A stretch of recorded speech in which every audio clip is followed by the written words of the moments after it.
Good morning. Hi, I'm Patty Hodge. I'm a retired nurse practitioner in psychiatry, doctor of nursing practice. Welcome to my channel. If this is the first time that you're visiting here, please go to my welcome video to see what this channel is all about. If it's not your first time here, welcome back. Today I would like to continue our discussion on self-care. So the last video, part 1, was just an overview of how to use the nursing process to address your self-care.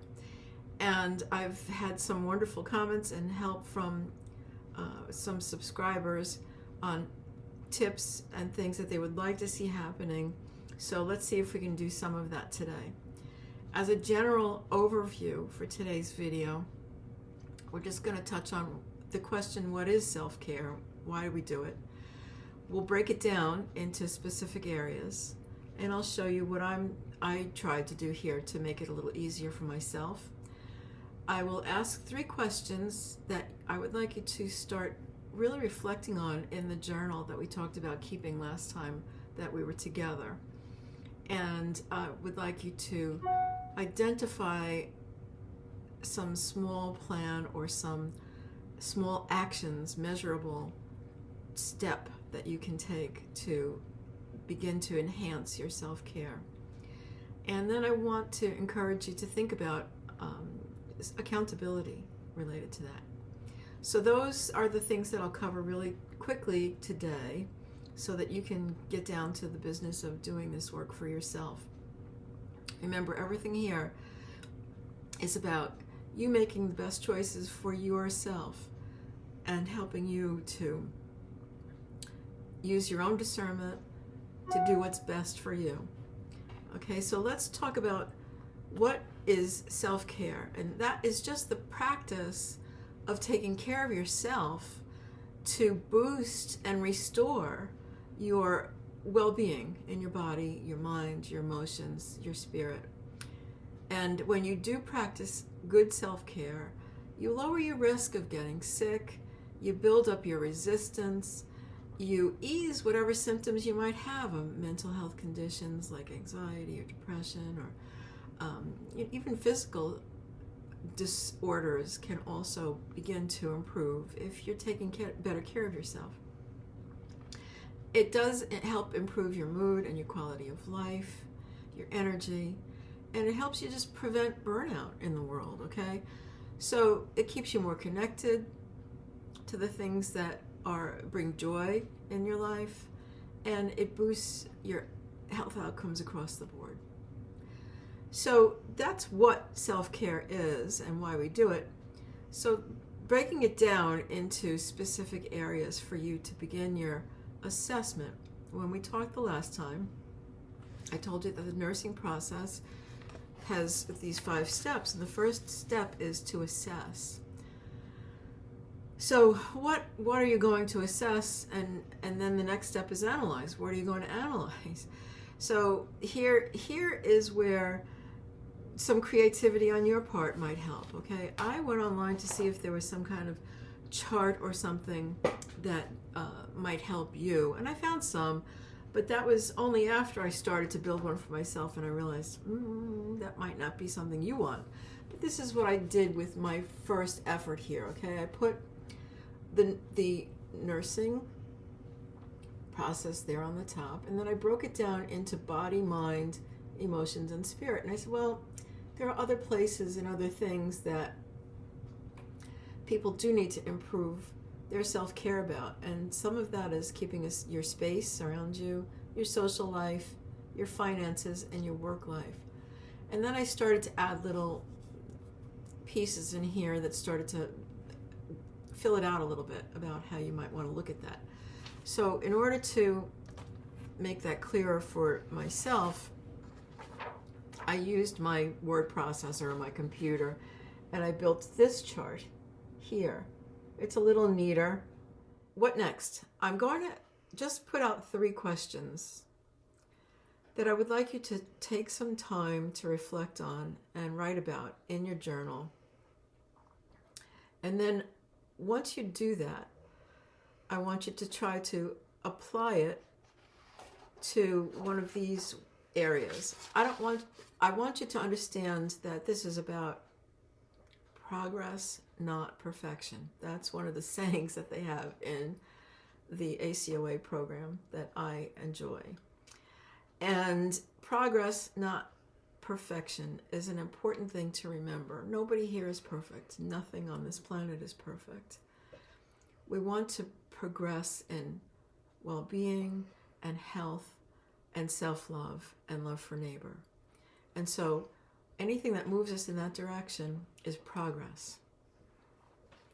So the 3 questions, and this is where your pencil and your journal would be helpful. And if you don't have them, you can just pause the video right here and go grab them. And when you come back, I'll be here.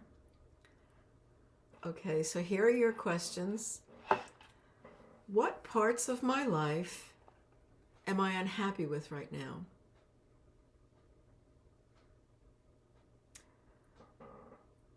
What is it that I think, feel, and hope for when I reflect on those things?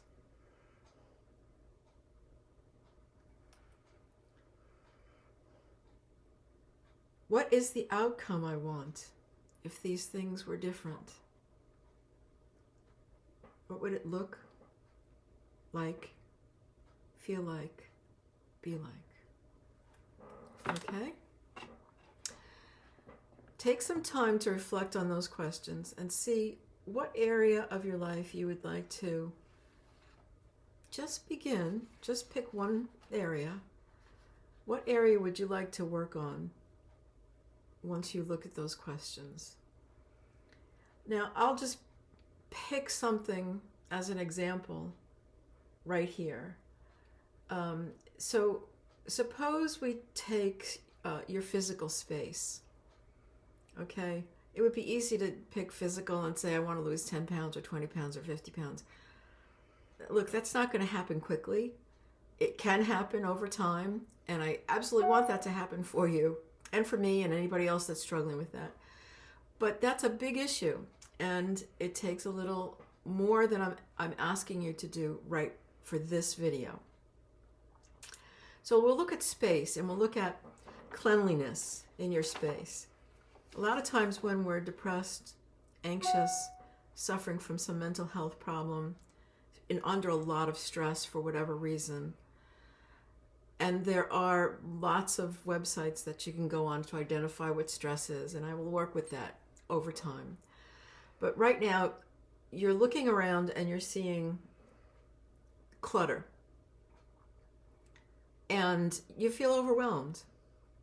Okay, so that may be the thing that you want to analyze a little bit and make a plan about. What most people that are experts in this field are, I'm not talking about,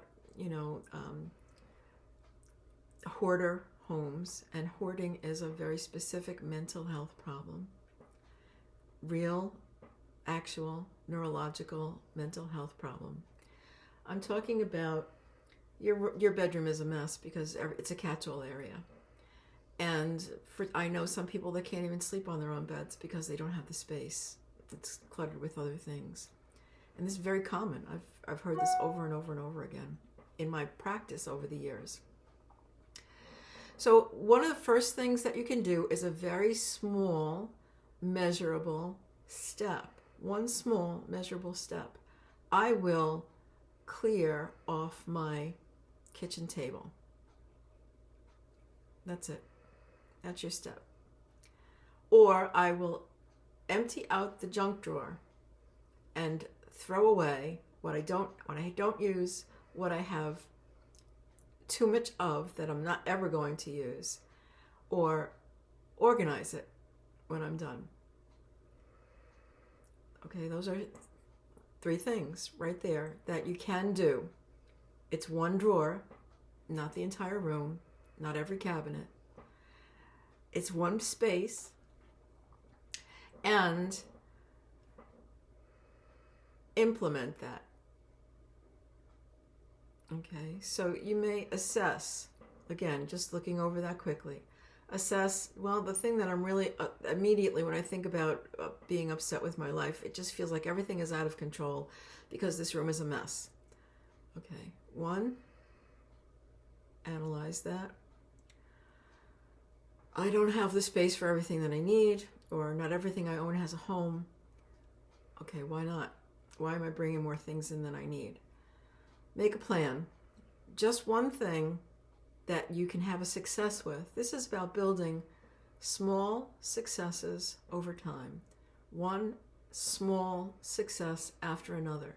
That helps build resilience. It helps build confidence. It helps improve self-esteem. The next thing, taking that small action, small measurable step. Hopefully, when you evaluate that, you say, wow, okay, I can do something. And I'm satisfied with what I've done. Or you look at it, I'm not completely satisfied, so you're reassessing. You're reanalyzing what happened there that it didn't completely work out. I ran out of time, I ran out of steam, I got interrupted, I lost interest. Analyze. So now you're going to address that, the one thing in there that needs a tweak in the plan, and do that, and then evaluate that. Okay? So what did we do so far? We talked about what self-care is. We broke it down into those areas. That was 8 areas today. You could make a chart in your journal or on your computer. Okay? And you identified what steps you could take. You're going to choose some small measurable step.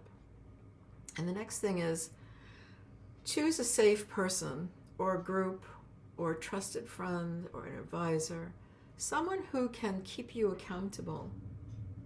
Right? If it's left up to us when we are not fully feeling capable or don't have the motivation, it's best to have someone that you trust to help you. So we're coming up on some other things here. If you can see them really quickly. I want to keep this video under 15 minutes if I can. If you can read what's underneath there, it clarifies a little bit what you might be looking at when you start to assess. Okay? All right. I wish you luck. I'll be here. I'll be back. Have a wonderful, glorious, amazing day. Thanks. Bye.